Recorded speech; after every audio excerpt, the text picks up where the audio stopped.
Good morning, or well, afternoon technically now. Welcome everyone. You're able to hear us okay and see the screen share, hopefully. Someone give us a quick thumbs up or wonderful, excellent. Well, welcome everyone to this afternoon's Accepted Students webinar. As the name implies, we're here to kind of talk to you now that you have accepted your spot in the program, give you some more information. But first off, we'll start with some introductions. Hopefully, you all remember me, at least by name. I was the one that sent you all your initial accept letters. So I'm Dr. Young. I'm the Assistant Director for the OHS program, but I'm joined along here by a few others that'll have introduced themselves. Maybe first, Dr. Davies, our program director. Hi, everyone. Welcome. Glad you could join us today. We'll be going through a bunch of slides, hopefully introducing you to the program and telling you everything you have to do to get ready to join us. But we're excited to have you come. Thank you, Dr. Davies. Dr. Bottenfield, who is our senior academic program manager. Hello, everyone. Welcome. And we're also joined by Dr. Farzad Mortazavi, who is one of our core educators. He also teaches our head and neck anatomy course as well. Dr. Mortazavi. Oh, I think you're muted there. Hi, everybody. I'm very happy to be here and looking forward to meeting you all in person very soon. Wonderful. So with that, we'll go ahead and jump in. I think the place to start is the fact that for many of you who might be coming from not the New England or maybe certainly not the Boston area, Boston's got a lot to offer, and we definitely encourage you as part of your experience during your time in the OHS program to explore the area and take part in what the wider area has to offer you. Certainly, the greater Boston area is known for a lot of interesting architecture, in particular in the city itself, the sort of classic brownstones that you'll see in lots of pictures or movies, or maybe even some of your favorite Netflix series. Lots of public arts works, fountains, things of that nature. But we, as the OHS program, are located on the medical campus. I think for a lot of folks, when you hear about Boston University, the pictures and the imagery you see is largely coming from our Charles River campus, Marsh Plaza, where Dr. King became Dr. King, for example. We are located on the medical campus, which is right next to Boston Medical Center, more in the south end of the city. So we are our own separate campus that houses our medical school, our dental school, our School of Public Health, and our graduate medical sciences, which is within our medical school. So it is a very more professional programs oriented environment, graduate students, healthcare professions students, and all of our clinical faculty and so on that obviously have appointments at our hospital. So that's kind of the environment that you'll be coming into. There's some images there of our Boston Medical Center, which is the largest level one trauma center in the Northeast. It's also a safety net hospital. So BMC, Boston Medical Center, treats on the order of about 700,000 under or uninsured patients every year. So we are embedded in the community. This is the community we serve. Centers of excellence for things like sickle cell anemia, refugee and immigrant health. So this is really who we are and who the community is that you're going to be stepping into. That's a look at the front entrance to the building where we are housed here on the medical campus. So we are located up on the 10th floor of the instructional building, or what many people refer to as the med school building, because for all intents and purposes, that's where pretty much all of the classes for the medical school and most of your graduate school classes will take place. So, thinking more broadly about Boston, though, there's certainly the Boston Harbor and the waterfront area. Lots of classic history, as I'm sure many of you are aware from your high school American history classes. Kind of a lot happened around here, so lots of that to partake of as well. The Meeting House, Boston Public Gardens, Quincy Market and Faneuil Hall, Fenway Park. If you're into sports, by the way, kind of a few of those going on in the area as well, as you might well imagine, although hockey didn't end up so well this year, but that's okay. You can travel outside of the city, and certainly there are a lot of other states, both to the north and south, that have a lot to offer as well. Certainly not far to the north, New Hampshire and Vermont, both the White Mountains and the Green Mountains, lots of outside activities and hiking available to you. And not far from here as well is Cape Cod, the national seashore as well, which is also very picturesque and interesting to enjoy. Yes, Dr. Young is Canadian and loves hockey. I see that in the chat. Yes, I do. I'll say it. This is a safe space. I'm a Canadiens fan, so we're hoping that comes together a little better here tonight. But we will see. Fingers crossed. Though we're doing well in the World competition, we just beat Czechia. So, yeah, but that's a different story for another time. But basically, that's a long-winded way of saying, there's a lot to take in here, and we really hope that you take advantage of your time here to explore, see the sights, take in the history and the architecture and the culture beyond just the academics. But with that said, looking a little bit more closely at our campus, as I said, we're located on the 10th floor of the medical school building or the instructional building. You can see the picture in the center there is the lovely glass door that opens up into our space. We have a nice suite space that has a large common area that you're seeing there in the bottom left. That's open to all students in the program 24/7. You will have access to that with your ID badge. So you can come there for, group studying or anything like that. There's lots of whiteboards in that space. We have a lot of events that we host in that space throughout the year as well. The picture you're seeing there is of a wax carving event that we had hosted by some of our graduates who are now D1s and D2s at our dental school. We also have a large flat screen TV in that space you can hook up your laptop to if you need to practice presentations or you want to run through PowerPoint slides from a lecture, things like that. And then all of the core OHS leadership, myself, Dr. Davies, Dr. Bottenfield, we have our offices right in that suite. And we also have an office space that Dr. Mortazavi comes down and joins us 1 or 2 days a week, depending on the time of the year as well. So it's a really nice place, not only for you to come and study, but to find all of us, to interact with us. We're there to help you.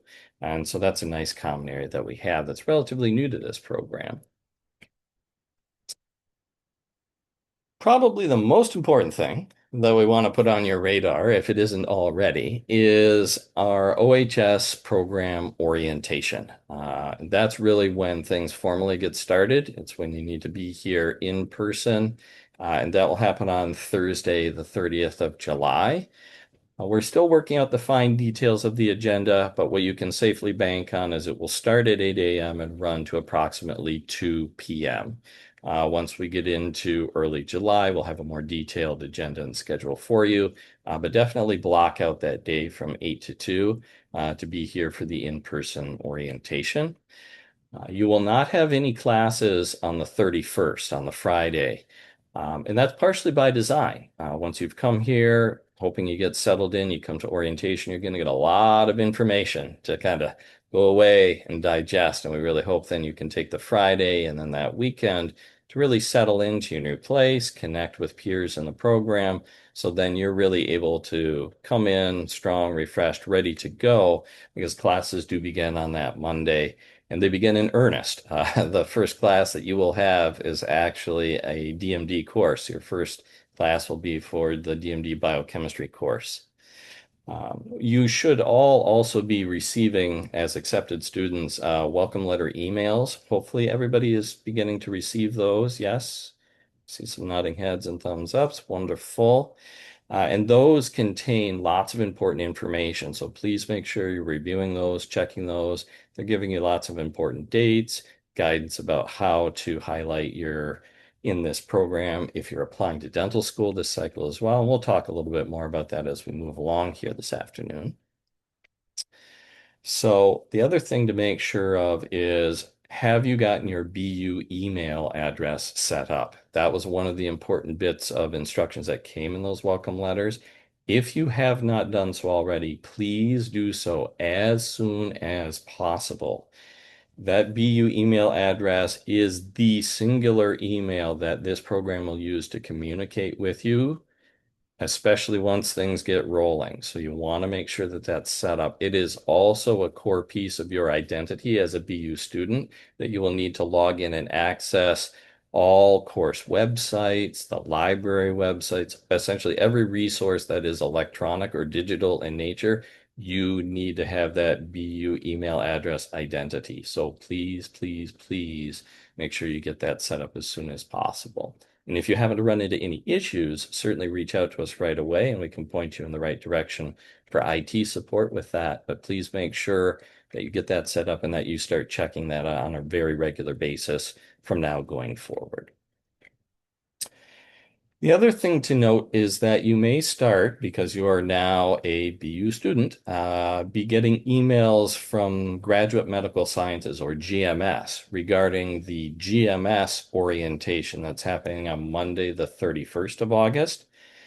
You can ignore that. That is the bigger GMS orientation that's geared to students that are in other programs and so on. We have our own specific orientation that's happening on July 30th, so you do not need to worry about or participate in that GMS orientation that you might be getting emails about that's happening at the end of August. So you can just sort of push those off to the side, not worry about those. One of the few things you can choose to ignore.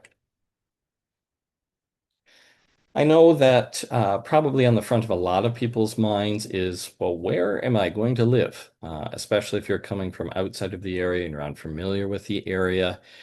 So first and foremost, we recommend folks to really try to get their housing lined up so that they can be moving to the Boston area by mid-July, if at all possible.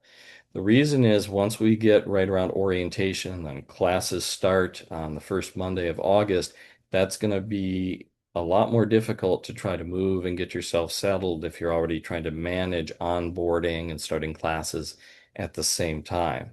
It's not to say it's impossible if you're stuck, but we definitely encourage people to really try to have your place locked in and your moving plans set for mid-July, if at all possible. So again, you're just trying to make that transition as smooth and as seamless for yourself as possible. There are also a lot of resources that are available for you to help support with that. The BU graduate student housing folks, the BU real estate people as well. There is the Boston University Medical Campus Housing Resource Office, and those folks can help guide you, give you different resources to find housing. Most people in this program choose to find housing near either the medical campus or the Charles River campus, though primarily our campus here, to make your morning commute as easy as possible. You know, many people try to find walking distance and so on, just because your days start early at 8 a.m. and may go as late as, 7 p.m. after tutoring or TA or review sessions. And if your commute is an easy, 10 or 15-minute walk, that's much more manageable than if it's an hour drive. We also do not have any formal student BU housing on the medical campus. So that does mean folks need to research and look a little bit more carefully and broadly. You'll also know for those of you that are starting to get those welcome letter emails, one of the things that's included there near the end is contact information for some student representatives and also links to connect to different social media groups as well. That's a great way to connect with new current incoming students and recent former students as well to ask questions about where are good places to live, or I found this place, is it good? Or to maybe try to find a roommate or two if you're looking to defray costs, because as I'm sure many of you are beginning to realize, living costs are quite expensive in the city here. So those are all great resources for you to access and ways that you can sort of strategize to help manage those costs as well. And again, just FYI, these slides and then all the links, of course, that are in them will be made available after this session. So you'll be able to go back, click on those links, find those resources. Also coming up in a little over, maybe about 4 weeks from now, on Wednesday, the 24th of June, from noon to 4 p.m. is the Graduate Medical Sciences Virtual Accepted Students Day. This is more broadly focused for all incoming graduate students coming into graduate medical sciences here on the medical campus. It's a great event for you to go and participate in because they will have representatives for all these different groups that you can see listed here that will talk more specifically about the different resources and support that they're able to provide. Again, talking about student life and different things that are available to you as graduate students, academic and financial services, talking about housing, all of those sorts of things. So definitely a good event to go and register and participate in if you're interested in getting more detailed information and having a chance to hear from those specific representatives. And after that session ends at 4:30, there will be an OHS specific meet and greet. This is a chance for new incoming students to connect and chat with each other. So again, just an initial community building opportunity. Again, another great place to connect with some peers if you're looking to try to make some friends early or find a roommate, things of that nature. Great chance to connect and network there. So again, just to put that on everybody's calendar now, and the link at the bottom there will bring you to the web page about the event and will give you more information. So always a good place to check as that event gets closer for more specific details. So again, just reiterating some of the things we talked about before as you plan to arrive on campus is making sure you get your BU email address set up as we talked about. Also, in those welcome letters and instruction emails that you're going to be receiving is detailed information about how to submit the necessary information to get your BU ID. So please follow those instructions as well. It's relatively straightforward. You upload a picture of yourself, and that will be the picture that is on your ID. If you get that looked after well in advance here, then your ID badge will be available for you right away when you show up for orientation. And that's advantageous because you need that badge to gain access to every building that you need to get into, as well as access to our program suite as well. So the sooner you look after that, then that sort of guarantees your badge will be ready for you to pick up when you show up for orientation. If for some reason, again, you have difficulties with that, you can reach out to us. We can help you with that. But please try to look after that so that that's just one less thing you have to worry about. You have it on day one. Your access to all the places and spaces that you need will be looked after. As well as incoming students, you are by default enrolled in the Student Health Insurance Plan called SHIP, Student Health Insurance Plan. Yes, very crafty acronym, I know. So what that means, though, is first of all, if you are already covered on another plan and you do not need insurance coverage, you can submit a request to withdraw from the student health plan. But there is a formal process to do that. Again, those welcome letter emails will have included information about that. If you do not need coverage, you're covered by another plan, you can withdraw from that. The default is that you are enrolled. The one caveat about that is that the coverage for SHIP begins on, I believe it's the 14th or the 15th of August, but you start here before then. So if you want coverage for those first 2 weeks, there is an initial sort of bridge plan that you can enroll in that will give you coverage for those first 2 weeks of August before the SHIP formal plan that you will be enrolled in begins. So if you want to make sure you have coverage, that's also available to you. Last year's enrollment rate was about $130 for that 2-week period. I'm sure it's probably a little bit more than that now this year, but that gives you an idea of about how much that would cost for that 2-week period if you're looking to make sure you've got coverage for that time period. Another thing to look out for and make sure you pay very close attention to is the computer requirements that have been communicated to you.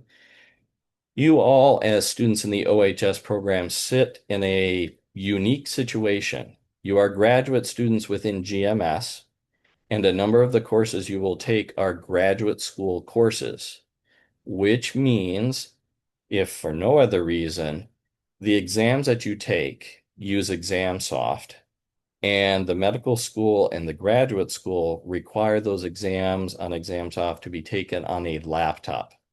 You cannot take them on a tablet or an iPad. The dental school, which you will also take some courses at, gives you exams on ExamSoft, but they do allow you to use a tablet or an iPad. But because you will always be taking some courses at the graduate school, that's a long-winded way of saying you must have a laptop. If you also choose to have a tablet, you certainly can. But at minimum, you must have a laptop because at least some of the courses you will be doing will be at the graduate school and require a laptop for their examinations. So please make sure you look at that. Make sure that the computer you are either going to buy or that you already have and you're going to be bringing with you meets those minimum requirements.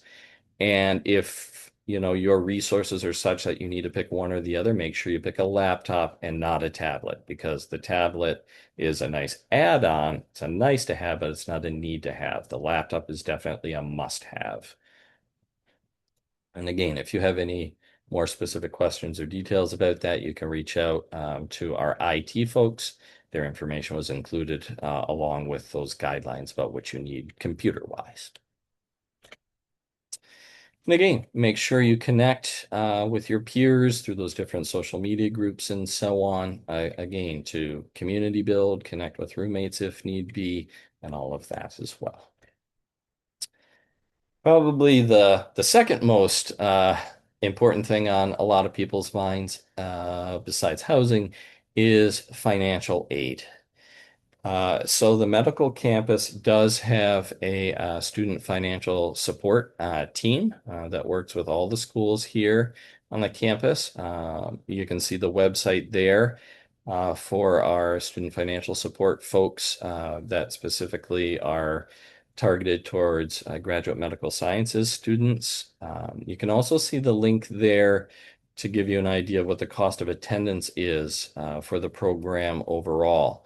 What makes our program unique is it's not 9 months, it's actually 12.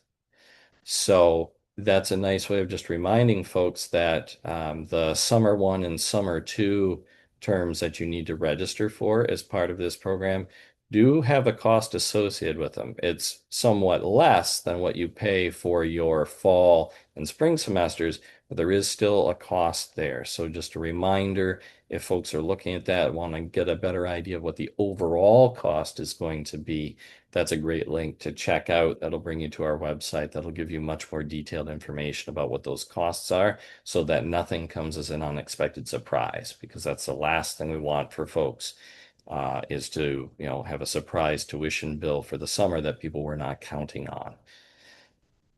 So the other thing to make note of here is that school is expensive, and as many of you are aware, Grad Plus loans have gone away now. So that means the majority of folks will be financing their time in this program with FAFSA related loans and then also private loans. So if you haven't already, definitely looking into and getting your FAFSA loan paperwork submitted as soon as you reasonably can. Everyone is eligible as a graduate student. So it's a little bit different than what if you've done this before for undergrad. It's a little bit different here. As a graduate student, you're eligible for the set amount of $20,500. So it's a matter of applying and getting that paperwork in, but everyone is eligible for that amount. Other loans that you then may need in addition to that FAFSA loan would have to come through the private route. There's a lot of great links that we've included there. Probably the most beneficial is the one that's bolded there, credible.com.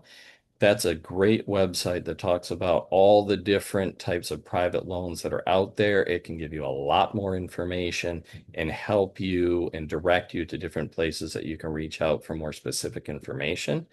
If you're considering applying for additional private loans through different lenders. So just a quick note, our student financial support folks are a great resource to access. They are not able to specifically recommend a particular private loan program to you. They're more able to direct you to all the different resources and help you and avail you of all the different options that could be available, but they are not allowed to specifically recommend one over the other. But if you have more questions about what options are available, and if you're concerned about how to make that all come together, they're a great first stop to check in, ask your questions, and get more information. And on their website, they've got lots of information about how to connect with them. They often have drop-in hours where you can just show up virtually, or you can schedule one-on-ones. They're very helpful and they're very, very knowledgeable. So definitely reach out to those folks if you have more financial aid questions. And again, this is just giving you a breakdown of what to expect cost-wise there for the fall and spring versus summer 1 and summer 2. The important thing to note there is, as some of you may be aware, the program starts off with everybody on the 1-year track, completing in 12 months. But there is the option to extend your time in the program to a year and a half or 2 years. The reasons for that are more about your own unique situation, whether you're applying this cycle or you're waiting to apply next cycle. Maybe you need to retake the DAT before reapplying. How do the fall and spring semesters go? So those conversations about extending your time in the program will happen with your program specific advisor once we get more near the end of, the fall and then into the spring semester. So that's a decision you do not need to worry about now, and it's definitely one you will have a lot of coaching and mentorship from your advisor about to help you make those decisions. The upshot, though, is that whether you do the program in 1 year or 1.5 or 2 years, the base tuition cost is still the same. The only time that tuition cost would increase would be if you take a significant amount of additional coursework if you extended your time to a 1.5 or 2 years. But again, that's a conversation that you can have with your advisor as your time in the program progresses. But again, that's just to give you an idea of how those costs break down. So as we mentioned before, really focusing and thinking about what your different loan options are, and then also making sure at the same time you're thinking about what your housing situation is going to be as well, because other than tuition, your housing cost is going to be your other major cost during your time in the program. And again, think about ways to mitigate that, whether that be through roommates or thinking about location, etc. So these are really things you want to have on the front of your mind now going forward as you prepare to come to us in just a few short months. So this is then a snapshot of some of the important program dates here. As we said, the end of July on the 30th is our orientation. Classes start on the 3rd of August. Not that it's on anybody's radar yet, but around this time next year, you will all be immersed in working and finalizing and preparing for your capstone project presentation. That will have an ultimate final submission date of the 7th of July, approximately. And then your final formal graduation date for this program will be the 25th of August. Those completion dates shift to either January 28 or May 28, depending if you decide to stay on and do the program in a 1.5 or 2 years. But that gives you a rough idea of sort of big picture dates and timeline. So So in terms of academics and advising, as a new incoming student into this program, you will be paired with a program-specific advisor.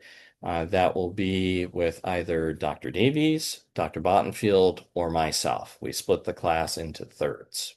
Okay. And what that means is that's somebody you can go to 24/7, 365 with questions, concerns you have, whether they be academic. Dr. Davis is going, no, no. But if you need assistance, we are here for you. And your program advisor is really your first point of contact. The last thing we want is people sitting at home alone in the dark, worrying about something and not knowing where to go with that.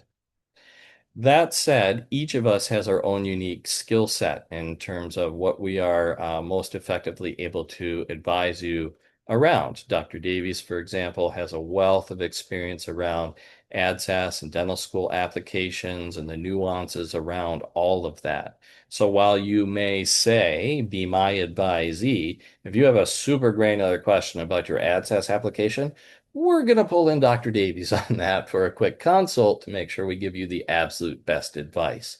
If you have more specific questions about your capstone and requirements around that, or research related questions, Dr. Bottenfield, who is responsible for overseeing that aspect of the curriculum, would be the individual we would pull in on that.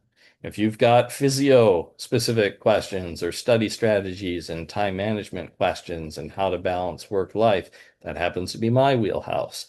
So again, as you're going to have your program specific advisor, you can feel free to come to any of us, or we may pull in some other folks with the end goal of really making sure we give you the best, well-rounded advice we possibly can, no matter what your question or concern is. Okay. So our program manager will also be a nice point of contact for you as well. If you've got questions in that, you're not quite sure where to go, you can certainly communicate with them, and they will be able to direct you to the right people and resources to help you. We will also be setting up advising appointments with each one of you during the first part of August as well to establish that relationship, to connect with you, find out more about you, so we start things off on the right foot. So don't worry, we'll be reaching out during that first week of August once you're all here to set up an initial advising appointment so we can connect as well. We will also, and many of you have already reached out for this, be providing support for those people who are submitting their dental school applications for this cycle. You can send us drafts of your personal statement if you'd like constructive criticism and feedback on those. If you have more specific questions, you can certainly reach out with those. And if need be, we're able to set up quick Zoom conversations around that to help answer your questions if need be. So if you need and want that support, you should feel free to be reaching out to us now for that. So that ultimately, if you're applying this cycle, you can have your application in by mid-June, right? That's the timeline and that's the goal as we've expressed in some of those welcome letters already. So if you're thinking about that and you're planning on doing that, help us help you. We're here to support you so that you can get things in on time and in as strong a position as possible. You will also, in the not too distant future, be receiving an email talking about getting pre-registered for the fall semester. Okay. So when that information comes, look out for that and make sure that you follow the instructions so you register. Yes, Dr. Davies says hopefully that should be coming out on Monday. So in less than a week's time, that message should be coming out to all of you. So make sure you watch out for that. You follow those instructions so that you can get your registration set for the fall. So when you show up here, that's already set and looked after and taken care of. And again, some important dates there. We mentioned the first class that you'll have is for dental biochemistry. And that will be on August 3rd, but less than 2 weeks later, things really start to ramp up. Dental physiology starts on the 13th. Applied physiology, which is the course that I teach, which runs in parallel with the dental physiology course, starts the very next day. And applied histology starts less than a week after that. And evidence-based dentistry starts at the beginning of September. So while those first few weeks will be kind of a nice transition, by the time you get to the end of August, we are at, for lack of a better term, max intensity. That by the time we get to Labor Day, you're going to have a pretty full plate. So it's really important to, again, make sure you get here, start off on the right foot, get some good strategies and skills in place. So by the time you get to September, you're in a good place. Because your first quiz is on the 24th of August, and your first exam is the 4th of September. So that's going to come in essentially a month's time. You'll have your first high stakes exam. So again, that really means that we want to make sure we get you here. We want to make sure that you're settled and that you're in a good place, and that you've got good strategies lined up. So yeah, that's the Friday before Labor Day. So it comes fast. And we also want to make sure that you do get your fall registration set. That way you can send your transcript with your ADSAS application that documents those fall courses that you're going to be taking as well, right? That formalizes it. So again, just another reason to make sure when you get that email early next week that talks about registering for fall, you do that and you get that looked after. That way you'll have a transcript that you can submit that shows you're going to take those classes. But we are more than the academic experience. Certainly, that's a core piece of what you are here to do, and we're here to support you with that. But we also have a lot of enrichment and mentorship as part of this program as well. We have a really robust peer mentoring program. We call that DentMent, and that's a big SIB program, and that meets on a relatively regular basis.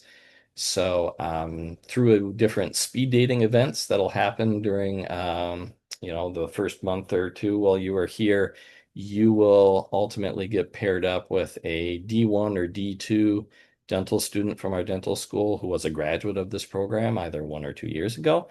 And they will be a nice peer for you to connect with, have that sort of more, for lack of a better term, more real connection. Obviously, you can come and you can talk to your advisor about many things, but I think as a student in the program, talking to somebody who very recently did this program and was successful in moving into dental school is going to give you an opportunity to ask more personal things about what that's like and what those experiences are. And so you will have that opportunity.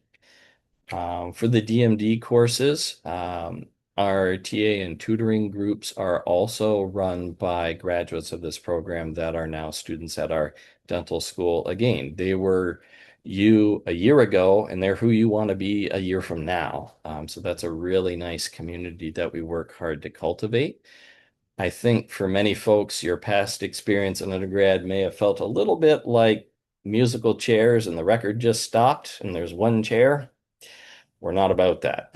We try to create a very different culture and community here that's more focused on there's enough dental school to go around, and we can work together to create that rising tide that lifts everybody up and helps everybody be successful. So that's a very different environment, and that's one that we work very hard to maintain and create for all of you. And that creates an important difference. You're much more able to be successful if the environment you're in is focused on helping you be successful, and it allows you to help others be successful as well. And so, as I said, there's a lot of tutoring and additional academic support that's available to you with D1 and D2 students who are alumni of this program. And then we have a lot of different enrichment programming that's available, events for personal and professional and interpersonal development, panel discussions, workshops on study skills and time management strategies. We have different speakers that come in for different events throughout the year. One of our notable panel discussions is with alumni from this program that are now out in practice in different types of practices. And being able to hear from those folks and ask them your questions. Again, just really trying to avail you of all the different opportunities to really grow beyond just the academics, to really make yourself a strong, well-rounded candidate. And then we also help to foster a lot of different social events throughout the year, different types of de-stressing events, either right before or right after intensive exam periods, really focused again on community building, connecting with your peers. Some of those are sponsored specifically by our program. Some of those are sponsored more broadly by GMS. So it's a chance to connect with graduate students that are in other programs on this campus as well. Again, really trying to foster that nice, strong graduate student community. In terms of academics, and you'll hear more about this on orientation, but these are some of the folks by name at least, so you start to hear those, or if you want to, do a little Google investigating, if you like. These are some of the faculty that are going to be directing the core courses that you'll be taking in the fall semester there for you. And you'll hear from most of those folks during orientation as well. We've blocked off some time for them to get to know you a little bit, introduce themselves as well during orientation. But those are the key course directors, just to put those individuals on your radar as well. Um, the biochemistry course in particular, and the physio course as well, both have a textbook associated with them as a good recommended resource there. And I put that there in case folks want to investigate that or see about acquiring that in advance, whether that be old school hard copy used that you can find circulating around, or whether you're a little bit more new school digital version that you can get on your laptop or iPad, whatever works for you. But we put those there for you to give you an idea of what those resources are in case you want to try to track those down in advance as well.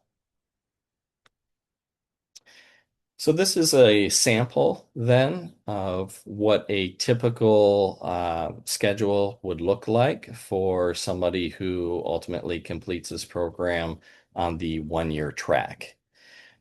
So your fall semester will look like two DMD courses. So that'll be the 6 credit biochemistry and the first half of the dental physiology course, which is 4 credits. So you'll be taking 10 credits of DMD courses in your first fall semester. In addition to also taking the elective courses, evidence-based dentistry, applied physiology, and applied histology. So if you're doing the math there, you can see that that is a pretty intensive fall semester credit-wise. Then once you move into the spring, you will have the second half of the DMD physiology course, which is another 4 credit course. You'll also take biomedical information, which is your capstone course. It's the one that talks to you more about scientific writing, appraisal of scientific literature, and starts prepping you to build the foundational pieces that you'll need for your capstone project. You'll also have oral health promotion, which is your public health dentistry type of course. And then you have a number of different electives that you will discuss with your advisor about to kind of help round out what your spring semester will look like.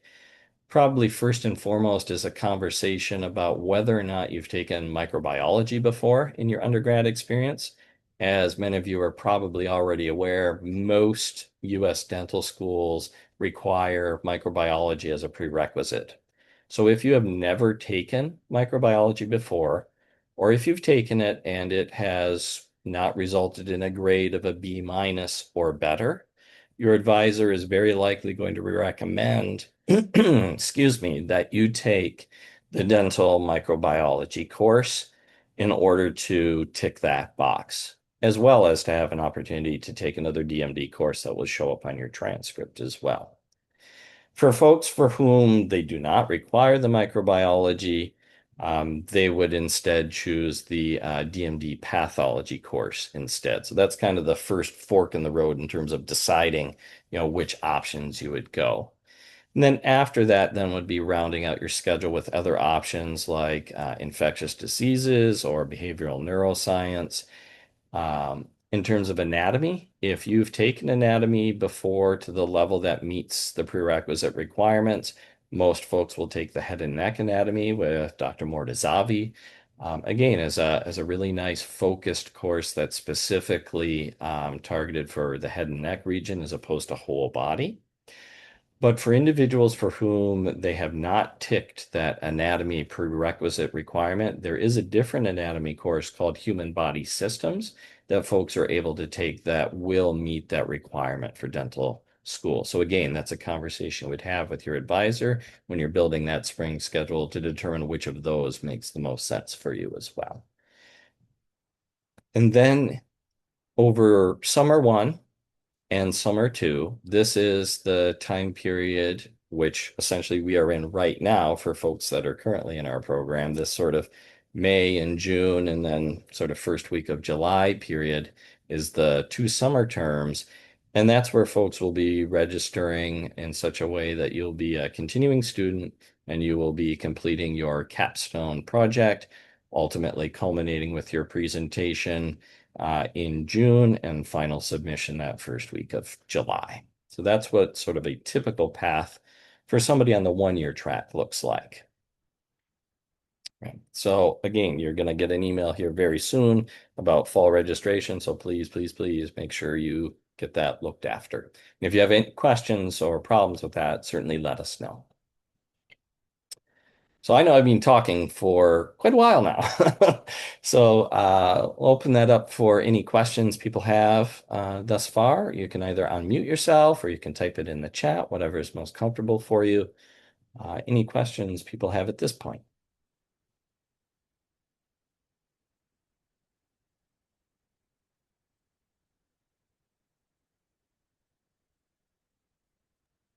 You answered everything, Dr. Young. I blinded them with details. I I think know that's that's what probably happens. more. I talk, they are overwhelmed. So Yeah, it's a lot. Can you please elaborate on the 2-year program and what kind of research can be conducted? Right. So the 2-year plan is generally for folks that either have chosen to wait and apply next cycle for dental school after they've had the benefit of going through this program and doing the majority of the curriculum, and perhaps also need to retake the DAT before submitting that application. And the benefit of the 2-year program is it allows you, first and foremost, to push off the timing of that capstone. It takes it out of that summer time period and pushes it out either into the fall if you're doing a year and a half, or into the spring if you're doing the 2-year plan. And by bumping that off, that opens up that summer period for you to intensively study and retake the DAT while also prepping and submitting your ADSAS application. So this is also an option for folks who perhaps have applied this cycle as they're coming into this program, but have either been waitlisted and ultimately not being taken, or perhaps ultimately have not been successful and are looking to reapply and want to, again, further grow their credentials either by retaking the DAT and or maybe doing some additional coursework. And so again, that year and a half or 2-year track, again, allows you to push off the capstone so you can retake the DAT if that's part of what you need. And then it also allows you to register for at least, another term that allows you to do some additional coursework if you're looking to, further increase your GPA to again make you more competitive while also remaining a student. That may be of particular benefit for folks that are here as international students on a visa. Extending your time in the program allows you to remain in student status to allow your visa to be prolonged and to be able to remain in the country as well while that current next cycle application is also pending. Most folks do the capstone pathway, which focuses on a capstone presentation, which is around a particular topic that you ultimately hone in on as part of your biomedical information course. You'll have a mentor for that will help guide that. But that will be largely a literature review-based approach to that capstone. There is an opportunity for some folks, should they need some additional coursework or credits, to instead switch to a thesis as opposed to the capstone, which allows you to get credits for a letter grade. But again, for most folks that do that thesis pathway, that thesis is a literature-based thesis. It's much less likely, though it is an option for folks under unique circumstances, to do a research-based thesis. But that research is usually largely focused more on educational or OHS program related data or outcomes that we have available to you. And the opportunity to do something that's more, say, bench research or clinical related is very limited and not necessarily something that would be part of the opportunity there, should you choose to do the thesis pathway. So I hope that that answers your questions there. It looks like Dr. Davies is also responding there in the chat as well. Any other questions that folks have before we move on?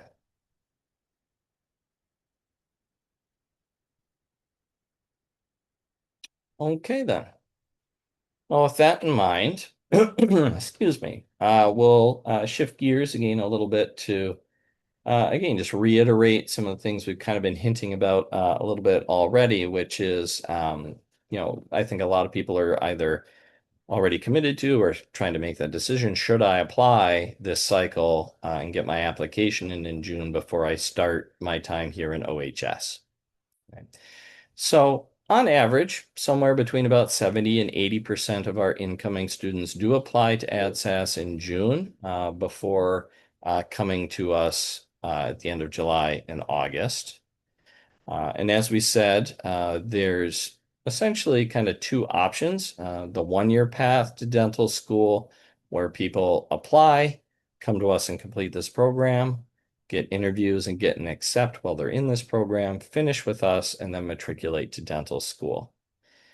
The other option is what we would call the two-year path to dental school, which involves folks either completing this program in 1 or 2 years, getting accepted either with their reapplication, if they were unsuccessful with their application this June, or choosing to wait and only apply next June, and either of those options being accepted in that next June of 27 as opposed to right now, and then matriculating to dental school at that point. But the most important takeaway here, I know we're talking about different options and things, is everybody comes into the program initially on that 1-year track, and then you will have repeated conversations and meetings with your program advisor as your time in the program progresses. And as things progress, you're going to talk more specifically about what your unique needs are and what the best situation and strategy is going to be for you to help you make those decisions as you move farther into the program. But for right now, everybody starts off on the 1-year track, and in particular, everyone's fall semester looks essentially identical. So you do not need to decide right now on day one, I'm on the 2-year track. No, no, no, no. You come, register for that fall semester, and after that, you're going to get much more detailed conversations about how to make those decisions and what's going to make the most sense for you. Okay. But more importantly, though, is think about, should I apply this cycle? Should I submit my application now and get it in for June? The things that you really want to focus on is, am I competitive? That really is a primary driver here. And what does that mean? That means a strong DAT. So whether you were under the old 2-digit scoring system or the new 3-digit scoring system, that means, an academic average of 20 or 420.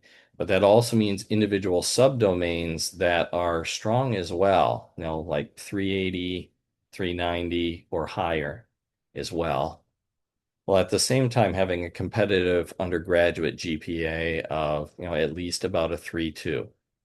If you're in that bucket and you're also well-rounded in terms of your volunteer and community service and shadowing hours and that, then you're a good candidate to consider applying this cycle.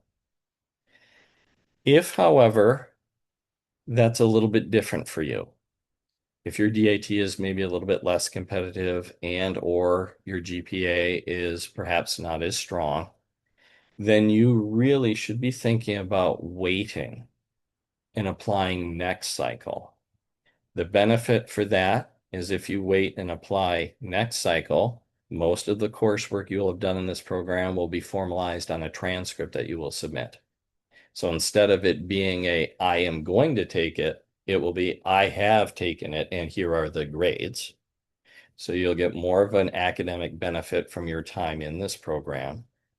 It also opens up the opportunity for you, if you need to retake the DAT as part of that application process, right? I think the quiet part we'll say out loud here is if you apply and you're not as competitive as you could be, you will do more harm than good by rushing and applying this cycle.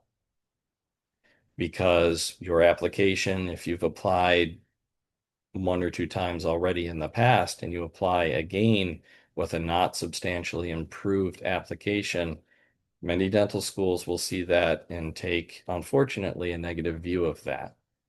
So this is an important decision, and we really want people to think carefully about that. And if you want to talk with one of us more specifically about that, please reach out to us and set up an appointment. We want to give you the best advice and set you up.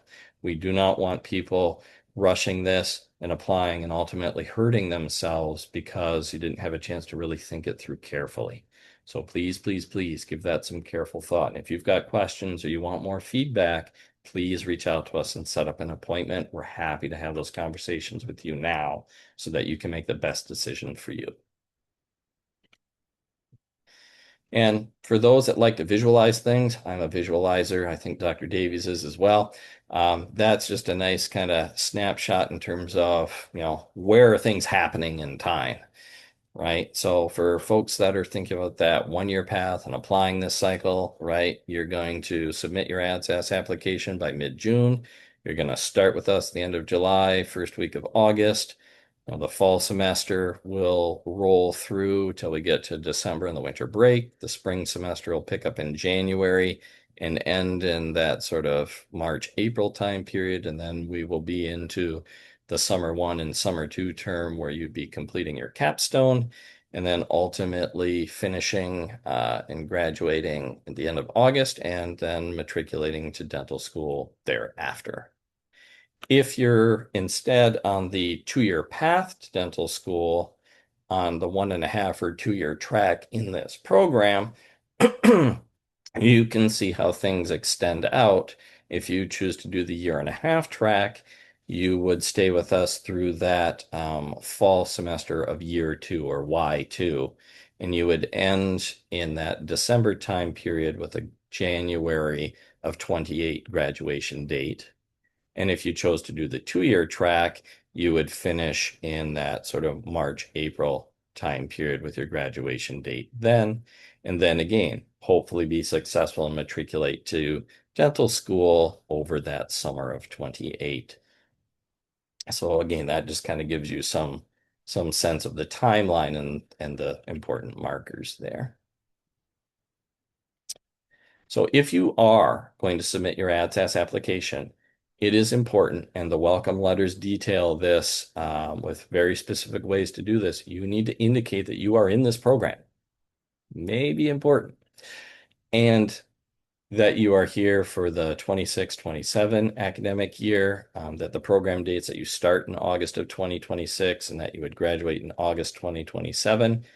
And indicate your future and in-progress courses. Again, the welcome letter gives you very specific details about how to put those courses in, how to categorize them as well. Please, please, please pay specific attention to those instructions and follow them to the letter to make sure you put all the courses in and you categorize them correctly to get the absolute best sort of bang for your buck and appropriate categorization of all of that and highlighting that you're in this program. Right? If you're going to apply this cycle, you want to highlight that you're here so you get the benefit of the reputation and of the coursework that you're going to be doing as part of that ADSAS application. Right? So again, that's a breakdown of what those typical courses are going to look like for you. Again, the welcome letter talks in more detail about how to do that, but making sure you indicate that. We also made a big deal about making sure a part of your personal statement indicates that you're in this program as well. So again, if you want critical feedback on your personal statement as you're prepping your application, reach out to us. We will help you with that as well. And it was all in what should we lovingly refer to as welcome letter 3, or the third email that you got to us after being accepted of the many long emails with lots of instructions. That's where you can find that more specific information. So if you need help, reach out to us. Reach out to us by the OHS email. That's the best way to do that. That way our program manager can take those requests and put you towards whichever one of us is most quickly able to meet with you for those meetings. So please, if you need support, reach out to us. We're happy to help. We've already, as part of the information packet, provided you with a list of what we kind of call BU-friendly schools. These are schools that have historically taken students from this program, that have a strong awareness of our program and what it is. So as you're choosing and building that list of schools you're going to apply to, that's a great resource to take advantage of as well. Letters of recommendation as part of your ADSAS application. As some of you might be aware, there's essentially two options when it comes to your letters. You are either allowed to first submit a packet or a committee letter and 3 additional individual letters, or the second option is 4 individual letters. So we are able, as the OHS program, to provide a program advisor letter for you as a student in this program. And we do that around about early November. So if you are able to leave one slot empty, the reason for that is so that once we get a little bit farther along and we get into early November, you are going to be able to add my name and my email address. That will prompt us to upload our program advisor letter on your behalf. The benefit of that is that's a formal letter from this program saying you're in this program. This is how you're doing, about 2/3 of the way through the fall semester. We'll include how things are going for you, a sense of how your grades are looking. And that's a nice way of, again, getting that further sort of proof and justification. You said you were in this program. You said you were taking these courses. Now you have a letter from this program saying, yes, they are. This is how they're doing. So if you are able to leave one slot empty for us, okay, do not put my name in there now. If you put my name in there now, then AdSense is going to be looking for a letter from me right away. And then your application will be, held and delayed because it's not complete, because my letter is not there for you.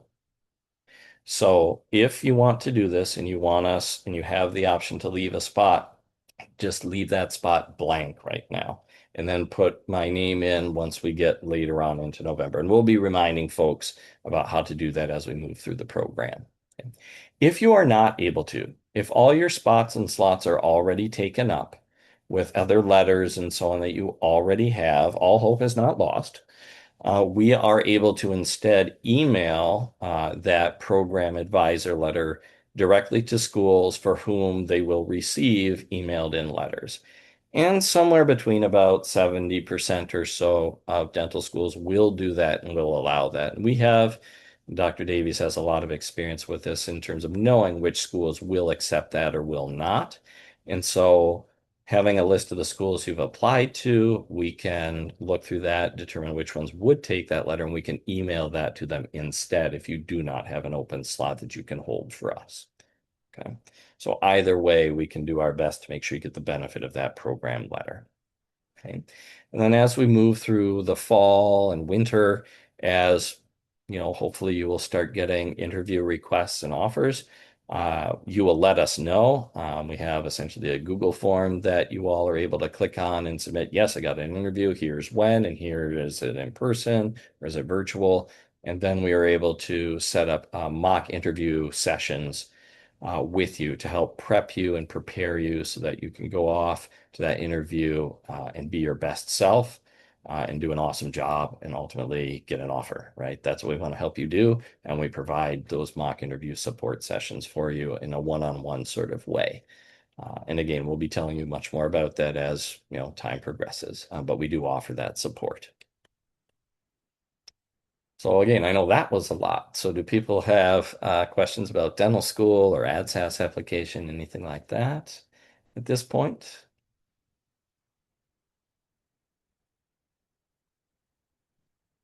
Again, I know that's a lot. That's a lot to digest in a short period of time. But I think the most important takeaway is if you've got more questions or you want to get more advice or more feedback, reach out to us.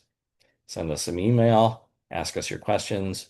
We can respond to that. We can set up a time to meet if need be. We're here to help you with that.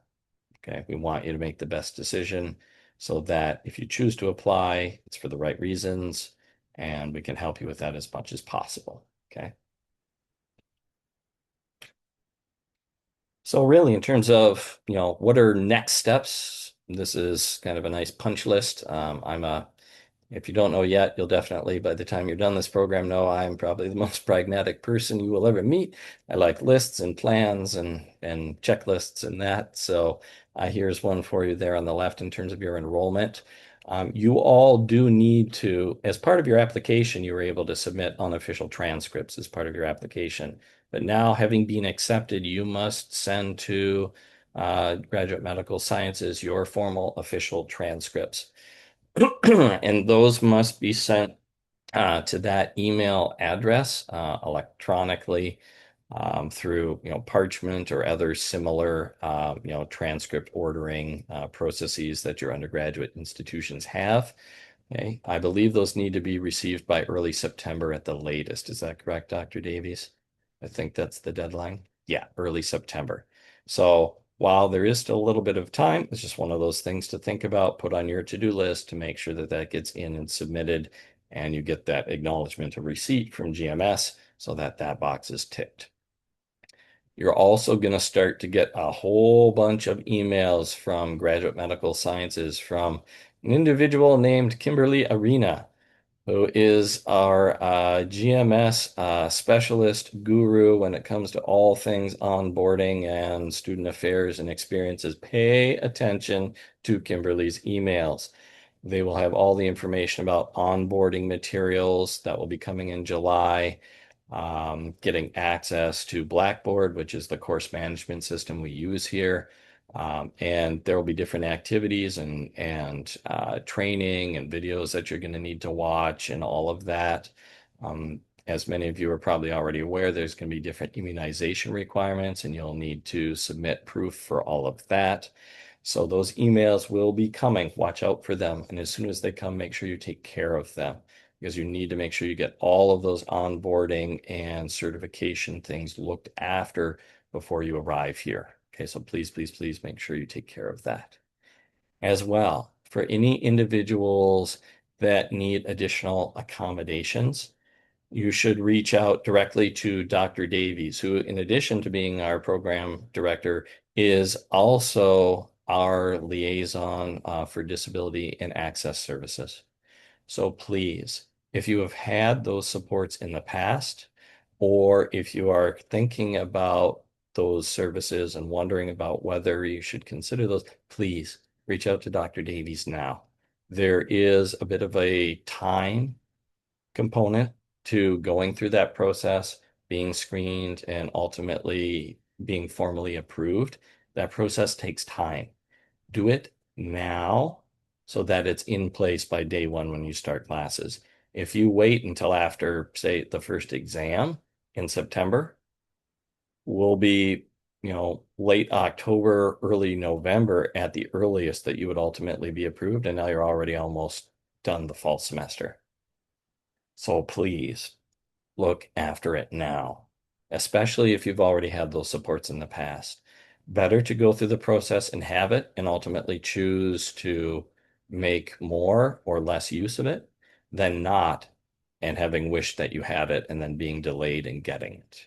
So please, please, please reach out to Dr. Davies if you need accommodations or you have more questions about that process. Okay. And again, just a reminder about making sure your device, your computer meets those requirements and you get that all taken care of.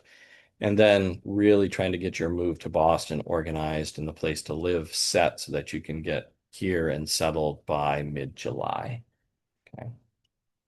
And don't forget, moving here is the easy part, right? You need all the other things that go with that. For many of you, this might be one of the first times you're living on your own, right? You need to set up utilities potentially. You need to set up internet access, right? All of those sorts of things that maybe you've never done before, or if you have, it's been a minute since you've done that, right? That all takes time to get that all set and activated. So the lights are on and the heat works.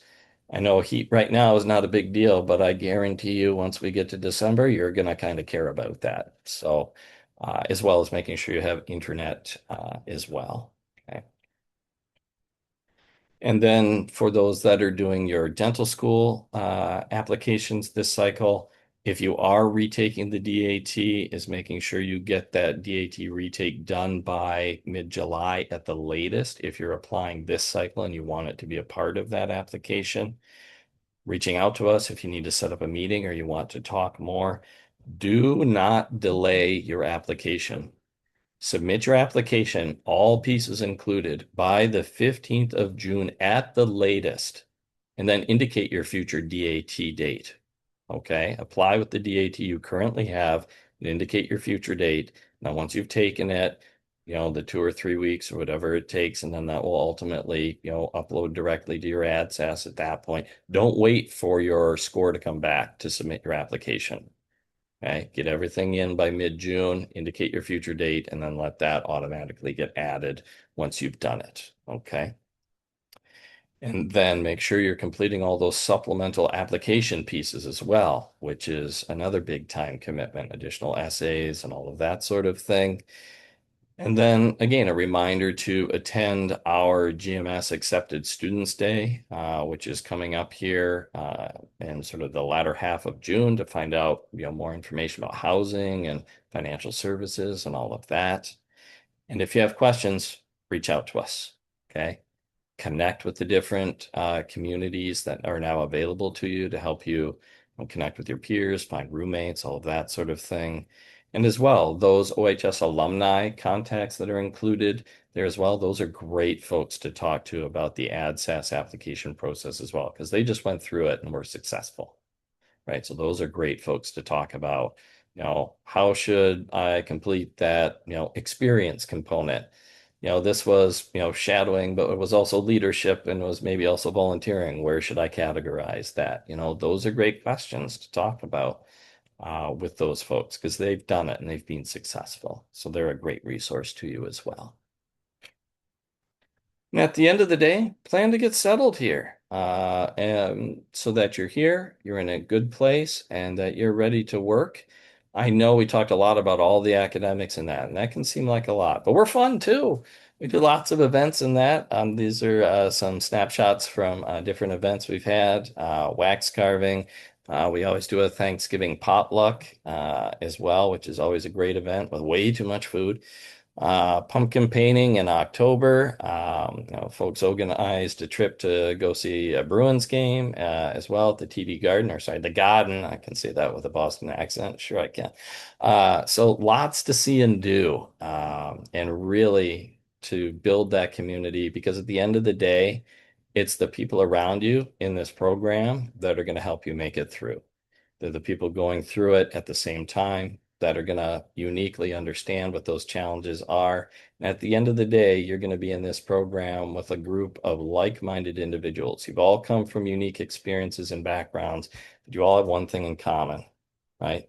You all want to go to dental school. That is a powerful community to be a part of. So really take the time and the opportunity to connect with the people around you. You'll learn from the people around you. And at the same time, you'll have things to offer to those people at the same time. So in closing there, that's again where you need to be sending your transcripts. Keep that on the radar. And you've already met all of the core people other than our program manager, Andrew Best, who wasn't able to join us today. Um, but if you have questions, we have answers. So reach out, ask, and we'll do everything we can to support you. Before we break, are there any last questions people have that we can help you with? Any last comments from Dr. Davies before we wrap our time here this afternoon? Not from me, but there must be a question or two. No. Dr. Young, you must have done a great job. Like I said, it's just overwhelmed. That's the secret to a good presentation. Kill them with details and then quickly run away. No, But we you are can feel here. free to feel to email us, set up appointments. I see some names of people I probably already talked to. Yes, indeed. So if we can be helping you, or if you've got questions, or there's something burning in the back of your brain, please, please, please, please reach out. We are here. You are in this program. We know you don't physically show up till the end of July, but you're here. You're in. You're part of this program. The resources we have on offer are available to you now. And So don't please, arrive in August and say you're submitting your application then.